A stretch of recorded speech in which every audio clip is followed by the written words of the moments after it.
The UK could decide to use its nuclear weapons in a first strike if London deems it necessary.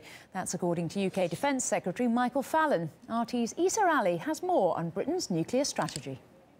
Some quite belligerent comments there from the UK's Defence Secretary Michael Fallon. He said that in the most extreme circumstances, we've made it clear that you can't rule out the use of nuclear weapons as a first strike, and didn't specify who the potential targets were, saying that if he said that, it would make the deterrent less credible. But in the past, we've heard from the Prime Minister Theresa May, who has pointed to one country which she feels represents a threat to the UK.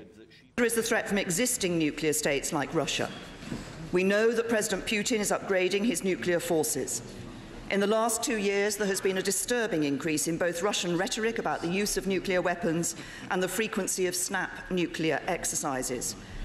That mantra there of a Russian threat to NATO is something that's been repeated many times over. The Russians point to the fact that it's NATO which has expanded its presence more and more towards Russia's borders since the end of the Cold War.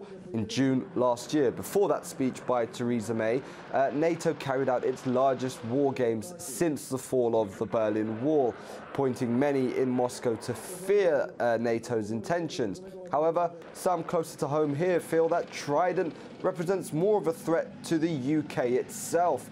In June of last year, a failed test firing of the Trident system led to one of the missiles heading off course towards the US course. And we've also been seeing documents which point to the fact that navigational problems with the system have cost £1.4 billion to put right. There are activists in the UK, particularly in Scotland, who are worried about the safety record of Trident and the danger it poses to citizens there. But even so, officials are determined to press on with its renewal, despite the billions of pounds it will cost to renew and maintain it.